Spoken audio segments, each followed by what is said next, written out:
Bienvenue dans cette vidéo, je vais vous parler du fonctionnement général du trading pour que vous puissiez comprendre le fonctionnement des marchés financiers.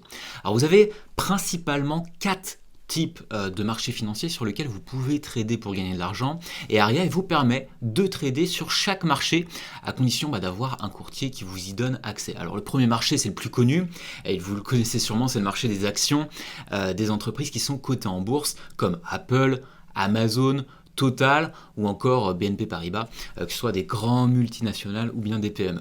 Vous avez ensuite le marché du Forex pour Forex Exchange, qui est le marché des devises, comme par exemple l'euro, l'US dollar et j'en passe. Le troisième marché, il est un peu plus spécifique, c'est le marché des CFD qu'on appelle en français contrat de différence pour trader des indices ou des matières premières comme l'or ou le pétrole. Et ces CFD, ce sont en fait tout simplement des produits dérivés, ce qui signifie que vous n'êtes pas vraiment le propriétaire de l'actif financier, c'est un produit qui vous permet de spéculer à la hausse ou à la baisse sur l'évolution d'un actif, comme par exemple l'action Apple. Et l'avantage des CFD, c'est que c'est aussi moins cher, plus accessible car vous n'avez pas besoin d'un gros capital et c'est aussi plus rapide car c'est très très liquide. Alors ce qu'il faut savoir, c'est que les CFD ils sont aussi des produits qui sont à effet de levier, ce qui permet d'augmenter vos gains car 1 euro investi dans un trade, ça peut avoir une valeur de 10 euros, 100 euros ou même 1000 euros. Par contre, qui dit levier, dit de rester prudent car si les gains peuvent être importants, les pertes aussi, mais on va voir ça plus en détail prochainement. Et le dernier gros marché, c'est celui des crypto-monnaies, alors soit des monnaies numériques qui est assez récent et qui attire quand même pas mal de monde.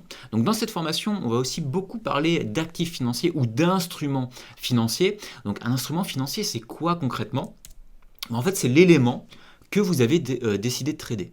Et dans le marché des actions, un actif, c'est Apple, Microsoft, Total ou bien Amazon, comme je vous l'ai noté. Et dans le marché du Forex, ce sont des paires de devises comme euro-dollar, USD-GBP, d'accord, donc dollar avec la livre sterling ou encore l'euro JPY. Et dans le marché des CFD, les actifs financiers, c'est par exemple le CFD pour Apple, le CFD pour l'indice CAC 40, ou bien pour le DAX, le CFD pour l'or. Et pour les crypto-monnaies, les actifs sont par exemple les bitcoins, l'Ethereum, le Litecoin, le XRP. Voilà, vous en avez plusieurs, vous avez donc vraiment le choix. Et le plus important, c'est de se spécialiser sur un ou deux actifs pour vraiment comprendre son fonctionnement, ce qui vous aidera tout simplement à anticiper les tendances futures. Alors un aspect important, même très important dans le trading, c'est la représentation visuelle du prix de l'actif financier pour comprendre ce qui se passe dans le marché. Et la meilleure représentation, c'est ce qu'on appelle les chandeliers japonais. Alors, les chandeliers japonais, ça peut aussi s'appeler les bougies.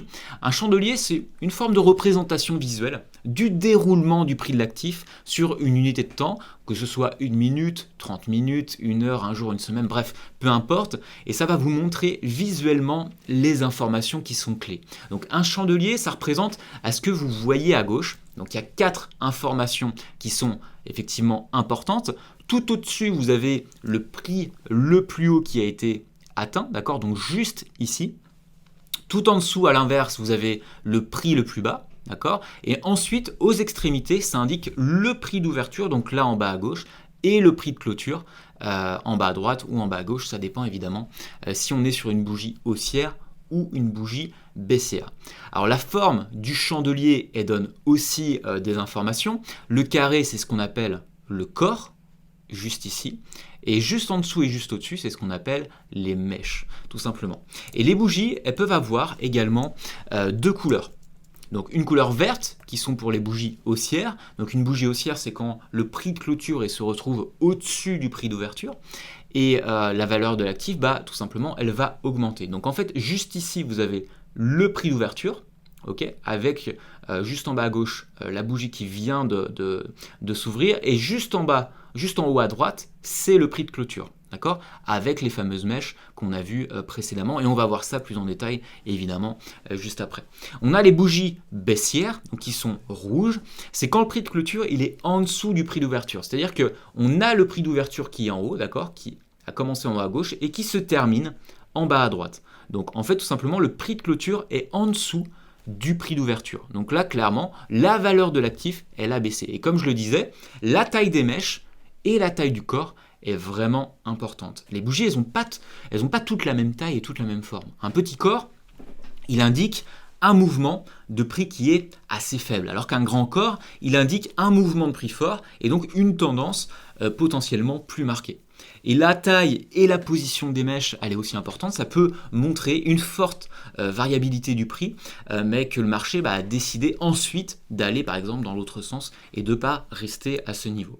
Alors, la combinaison, on va le voir, de plusieurs chandeliers va former ce qu'on appelle des configurations.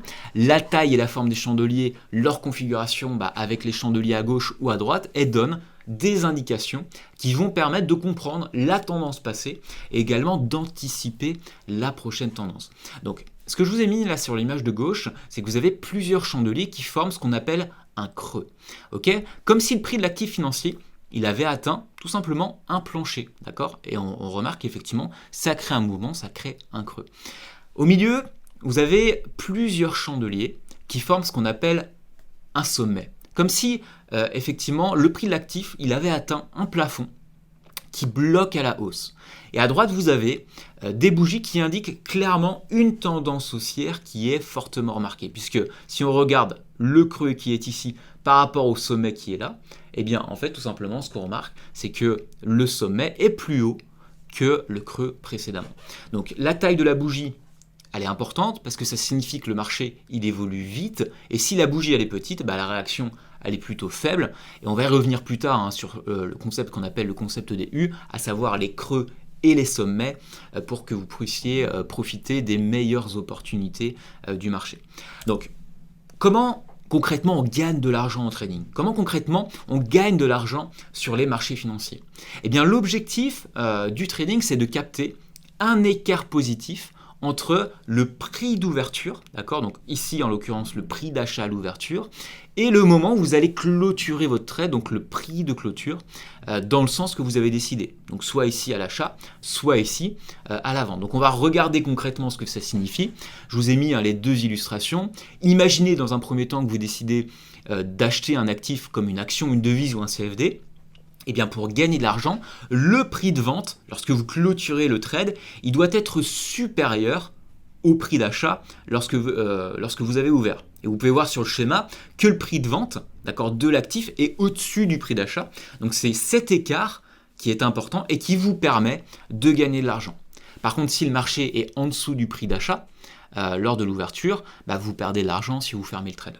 Et c'est exactement le même fonctionnement si vous décidez de vendre un actif. Okay. Par contre, dans ce cas-là, le prix de vente, lorsque vous clôturez le trade, il doit être inférieur au prix d'achat. D'accord, lorsque vous l'avez ouvert. Si le marché il monte au-dessus de votre prix d'achat lors de l'ouverture du trade, là, cette fois-ci, vous êtes en négatif et vous perdez de l'argent. C'est vraiment aussi simple que ça. Et sur les marchés financiers, vous avez la possibilité de gagner de l'argent, que ce soit à la hausse ou à la baisse, via des mécanismes spécifiques qu'on va voir. Et vous allez voir dans Aria que votre rôle le plus important, c'est tout simplement de déterminer le sens de cette tendance pour gagner de l'argent. Est-ce qu'on est haussier ou est-ce qu'on est baissier? Et voilà, ce qu'il faut vraiment vous dire, c'est que le prix de l'actif, il peut aller que dans deux directions possibles. Vous avez 50% de chance que ce soit à la hausse, donc d'acheter, et vous avez 50% de chance que ce soit à la baisse. Donc, vous vous vendez. Vous avez vraiment une chance sur deux de trouver le bon sens. Et pour trouver le bon sens, vous vous basez sur des indicateurs qui vont vous aider à comprendre le marché pour tout simplement anticiper le futur. Et les vidéos de cette formation, elles vous aideront à chaque étape de la configuration d'Aria pour faire au mieux. Voilà, donc je voulais juste aller un petit peu plus loin sur les explications sur les chandeliers japonais, sur les creux, les sommets, les tendances, comment gagner de l'argent en trading.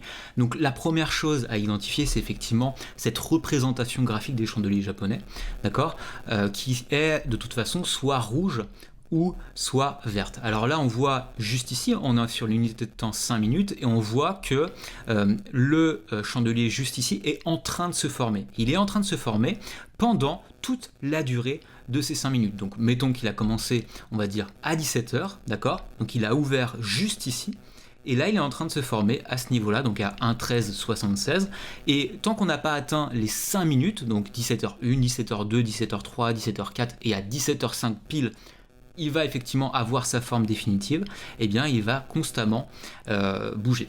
Donc les chandeliers, on les voit ici, on a une bougie par exemple haussière juste ici, on peut reprendre le même exemple, avec notre prix d'ouverture en bas à gauche, d'accord, notre prix de clôture juste en haut, voilà, avec la fameuse mèche où on a le prix le plus bas qui a été atteint du coup dans les 5 minutes et le prix le plus haut qui a été atteint dans les 5 minutes. Et c'est exactement la même chose avec une bougie baissière, c'est-à-dire que on a notre prix d'ouverture, vous voyez, qui est juste là en haut, le prix de clôture qui est en bas, le prix le plus bas atteint juste en bas et le prix le plus haut atteint juste ici. Donc on a vraiment deux configurations différentes et ce qui est intéressant et ce qu'on a vu ensemble, c'est la matérialisation des creux, des sommets qui vont effectivement donner des configurations qui permettront de lire la tendance du marché. Et juste ici par exemple, on voit une belle tendance haussière. Alors il y a plusieurs indicateurs qui peuvent nous aider à le déterminer, on va le voir dans la formation plus en détail, mais déjà on remarque que effectivement ici il y a un sommet, un creux, un sommet, un creux, un sommet, un creux, et les marchés fonctionnent toujours de la même manière, par creux et par sommet. Et là on voit à l'instant T, donc là on vient de finir effectivement cette bougie de 5 minutes et on voit qu'elle a pris sa forme définitive. Donc c'est vraiment évident. Il n'y a jamais un actif qui va aller tout droit d'un coup comme une ligne droite. Il y a toujours des périodes de ce qu'on appelle des respirations de marché. Et nous, notre intérêt, notre objectif en trading, c'est évidemment de rentrer au meilleur moment pour capter un écart.